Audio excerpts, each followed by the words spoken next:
Hey, Rebecca, thank you for taking time out of your day to talk with me. I just wanted to pick your brain. I have lots of clients with questions about if their house were to burn down, or like so many of us were impacted by Snowmageddon. And we've have clients that had to move out of their house while they undergo a renovation. So thank you for taking time to help answer some of our questions. First, tell me a little bit about yourself and who you're with.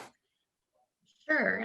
Thanks for inviting me, Christy. I'm Rebecca Hankins with Jason Ridley Agency.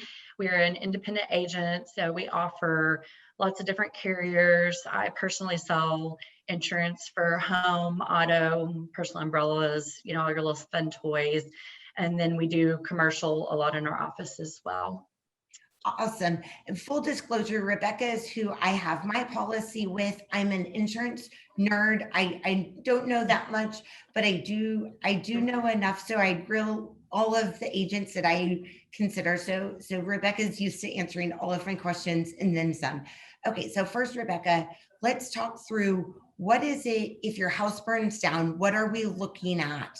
What is that terminology and how is the amount calculated?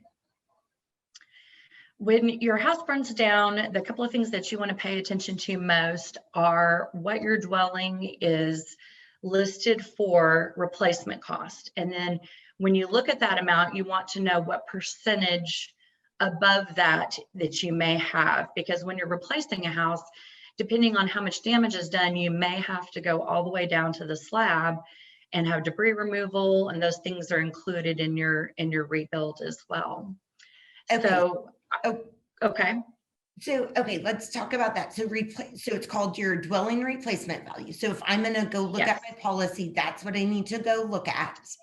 Yes. How is that amount determined? In insurance, we have reports that we run. One of the most popular is Marshall Swift and Beck. It's called an MSB. And when we go in there, we look to see how it calculates the square footage of your house, kind of where you live, and it tells us a general idea of what we need to insure your house for. Now, a good agent will go in and look online, see if there's pictures available of your house. They'll ask you questions about what the inside of your house looks like, if you've had upgrades. For a lot of my clients, I ask, do you have like an outdoor kitchen? Do you have a pool? Do you have any kind of things outside? Because you can also have, wind damage that destroys things like your pond or your pool. And then once we go into that report, we can change specific items on there to make it more like your home. But is that number then a pretty consistent number? If I call Sally Smith down the street across insurance agents, is that going to be consistently about the same ballpark number on our house? It can be. Depends on how expensive your house is. Like if you're looking at houses between 150 and 250,000, it's probably going to be fairly consistent. But as your home increases in value, there's more in there to play with, and so sometimes you'll see a bigger diversity in those numbers. If you just run the report, it'll spit out a number. But if you're, a good agent, you're looking to make sure the number it spits out is a little more accurate by changing specifics on their home. Gotcha. Okay, so some variation, but pretty much though dependent kind of in line. Yeah, with a few exceptions. Okay, that makes sense. So now, on my house, and I know you and I have talked about this a lot. So our house is about 3,000 square feet in Colleyville.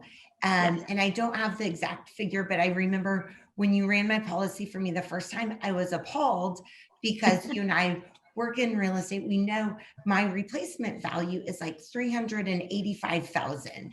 And so for a 3,000 square foot house, that's like $130 a square foot. Who am I going to get to build my house for that? Nobody, especially not right now, because the price of a 2x4 went from like $3 to $8 almost overnight. So with that in mind, the building replacement costs can change depending on what's going on in our area, specifically with this snowvid thing that we just had, Snowmageddon, whatever you want to call it. The cost of building materials has skyrocketed. Or when we had the hurricanes down in Houston, the cost of both the replacement people, because everyone moved down to Houston, so just getting someone to do the work for you, that can change. It flows kind of like a market, like anything else. So what I look for with my clients is trying to find policies that will have an increased replacement cost percentage. So what you really want to have is that minimum, like 125% or 150%, or even better, 200% replacement cost coverage. So let's say your home is worth $400,000. If you have the 200% replacement cost coverage, that would give you $800,000 in debris removal and to rebuild your home.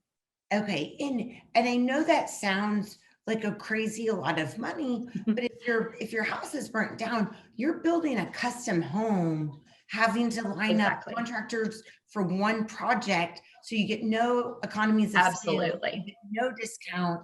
Nope. You're going to have delays, so I would imagine that amount can add up very quickly.